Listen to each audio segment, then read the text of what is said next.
오늘 하나님께서 우리에게 주시는 말씀은 사도행전 25장 13절에서 27절까지 말씀입니다.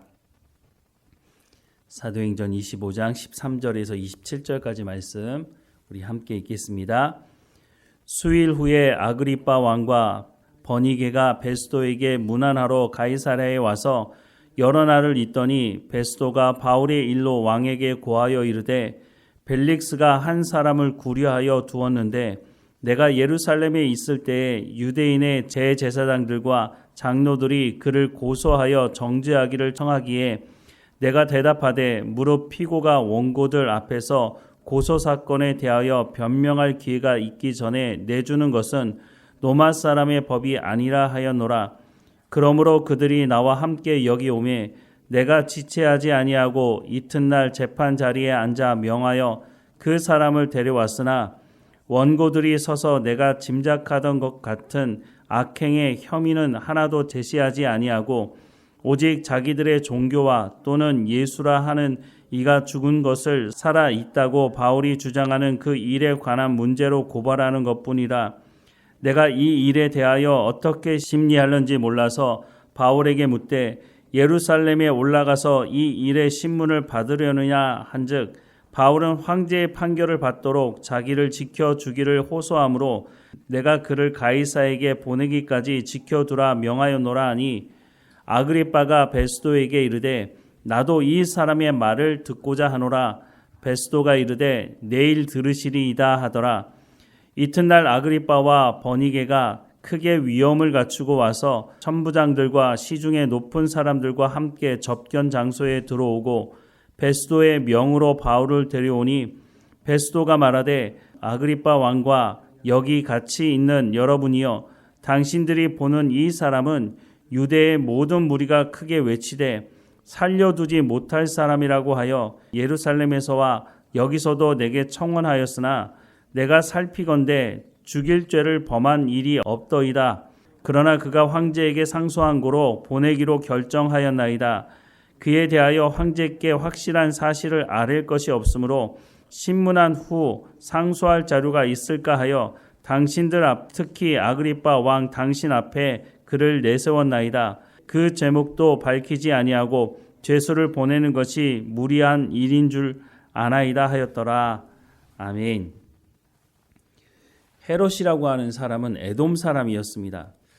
에돔 사람은 이스라엘의 왕이 되지 못하게 되어 있습니다.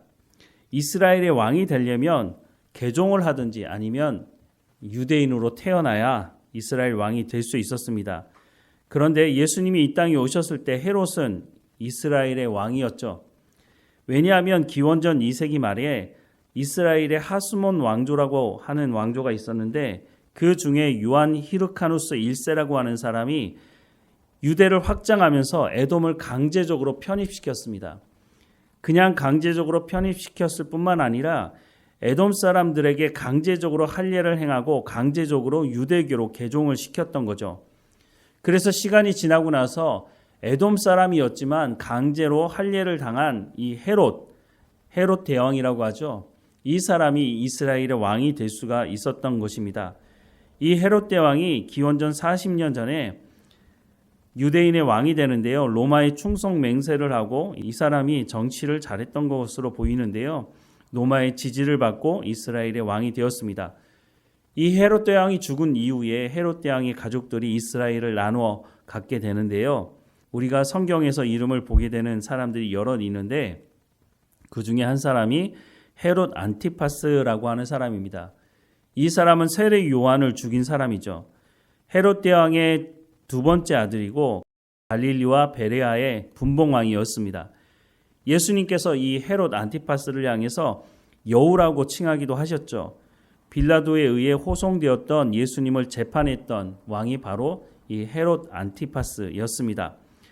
로마의 황제 티베리우스의 이름을 따라서 디베랴라고 하는 도시를 건설하기도 했던 사람이었고요. 헤롯 아그리빠 1세라고 하는 사람도 있는데요. 이 사람이 바로 사도 야고보를 죽였던 사람입니다. 헤롯 대왕의 손자였고요. 글라우디오라고 하는 로마의 황제가 등극할 때 도움을 준 대가로 유대와 사마리아를 통치하게 되었습니다. 유대인의 환심을 사기 위해서 사도 야고보를 죽이기도 했고 베드로를 감옥에 가두었던 사람이 바로 이 사람이었습니다.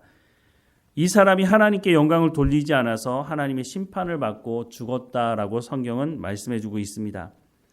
그리고 헤롯 아그리파 2세라는 사람이 있는데요. 바로 이 사람이 오늘 본문에 등장하는 아그리파 왕입니다. 사도 바울을 재판했던 왕이고요. 아그리파 1세의 아들이기도 합니다. 후에 갈릴리의 분봉왕이 되었고요. 누이 버니게와 근친상간을 범했다고 유대인들이 그렇게 비난하기도 했습니다. 그리고 또 한 사람이 등장하는데 아켈라오라고 하는 사람입니다. 이 사람은 요셉과 마리아가 예수님이 태어나고 난 이후에 애굽으로 피신하지 않습니까? 피신했다가 다시 예루살렘으로 돌아오려고 했는데 이 아켈라오가 통치하고 있다라는 이야기를 듣고 나사렛으로 가게 되죠. 헤롯 대왕과 사마리아 여인 마르다게 사이에서 태어난 아들이고요. 유대, 에돔 및 사마리아를 통치했던 사람인데 이 사람이 폭정을 한 것 때문에 유대인들이 아구스도 황제에게 고소했고 AD 6년에 폐위된, 그래서 추방을 당한 사람이기도 합니다. 오늘 본문 13절 말씀에 보면 수일 후에 아그리빠 왕과 버니게가 베스도에게 문안하러 가이사랴에 와서라고 말씀을 하고 있습니다. 여기서 말하는 바로 아그리빠 2세를 말하는 것이죠. 여기서 말하는 버니게, 이 사람은 아그리빠 1세의 큰딸입니다. 이 버니게가 여러 번 결혼을 했는데 결혼하고 나서 남편들이 다 죽게 되어서 아그리빠 2세와 함께 지내게 되었는데요. 남매 사이죠. 그런데 가까이 있다 보니까 사람들에게 저 남매가 근친상간한다라고 하는 소문이 자자하기도 했습니다. 이렇게 가까이 있었을 뿐만 아니라 버니게가 여왕처럼 행세하기도 했다고 합니다. 그러니까 오늘 본문에도 보면 아그리빠 왕이 왔는데 그 옆에 버니게가 함께 왔다고 하는 것이죠. 이런 아그리빠와 버니게가 왔을 때 베스도 총독이 바울에 대해서 말을 꺼냅니다. 내 앞선 벨릭스 총독이 이 바울이라고 하는 사람을 잡아두었는데 그 사람이 로마로 가서 내가 황제에게 심판을 받겠다고 하는데 그냥 보낼 수는 없으니 우리가 그 사람의 말을 듣고 무슨 일이 있는지를 알아야 보내지 않겠습니까? 라고 했더니 이 아그리빠 왕도 내가 그 사람에게 말을 들어보겠다라고 말을 하고 있는 거죠. 오늘 보면 15절 이하의 말씀에 보면 내가 예루살렘에 있을 때 유대인의 대제사장들과 장로들이 그를 고소하여 정죄하기를 청하기에 내가 대답하되 무릎 피고가 원고들 앞에서 고소 사건에 대하여 변명할 기회가 있기 전에 내주는 것은 로마 사람의 법이 아니라 하여노라. 그러므로 그들이 나와 함께 여기 오매 내가 지체하지 아니하고 이튿날 재판 자리에 앉아 명하여 그 사람을 데려왔으나 원고들이 있어서 내가 짐작하던 것 같은 악행의 혐의를 하나도 제시하지 아니하고 오직 자기들의 종교와 예수라 하는 이가 죽은 것을 살아 있다고 바울이 주장하는 그 일에 관한 문제로 고발하는 것뿐이라. 내가 이 일에 대하여 어떻게 심리하는지 몰라서 바울에게 묻되 예루살렘에 올라가서 이 일의 신문을 받으려느냐 한즉 바울은 황제의 판결을 받도록 자기를 지켜주기를 호소하므로 내가 그를 가이사에게 보내기로 지켜두라 명하였노라 하니 아그리빠가 베스도에게 이르되 나도 이 사람의 말을 듣고자 하노라. 베스도가 이르되 내일 들으시리이다 하더라 라고 말씀을 하고 있습니다. 베스도는 앞선 총독 벨릭스보다는 객관적으로 이 사건을 보려고 했던 것으로 보입니다. 우리가 이미 살펴봤지만 벨릭스는 바울로부터 무슨 돈을 받을까 싶은 마음이 있어서 여러 번 바울을 불렀다고 하는 것을 말씀하고 있습니다. 하지만 베스도는 그렇게 하지 않았던 것으로 보이고요.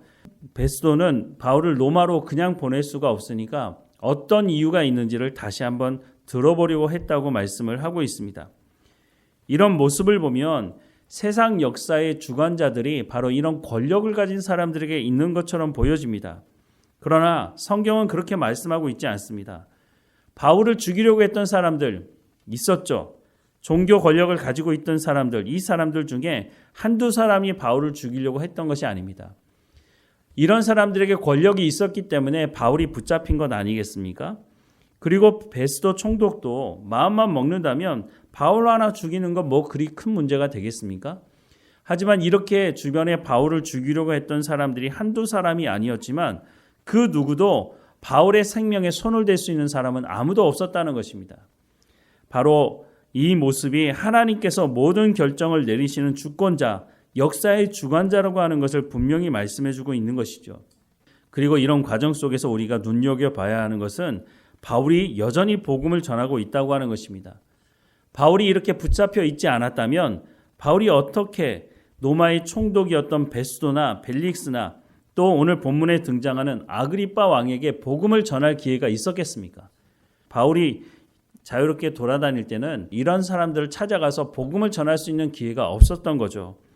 그런데 바울이 죄수의 신분으로 있다 보니까 이런 사람들 앞에서까지 복음을 전할 수 있는 기회가 있었다고 하는 것입니다. 로마서 말씀에 모든 것을 합력하여 선을 이루신다고 하는 말씀이 이런 말씀이 아닐까 하는 생각을 해보게 됩니다. 예수님께서 모든 민족에게 가서 복음을 전하라고 말씀하지 않았습니까? 그러면서 예수님께서 내가 항상 너희와 함께 있겠다 하라고 약속하기도 하셨죠. 바울이 이렇게 신변의 위협을 당하는 상황 가운데서 복음을 전하는 것을 보면 예수님께서 말씀하시는 그대로 이루어지는 것이 아닌가 싶습니다. 그런데 여기 중요한 것 한 가지가 있죠. 바울은 복음을 전할 준비가 되어 있는 사람이었다고 하는 것입니다.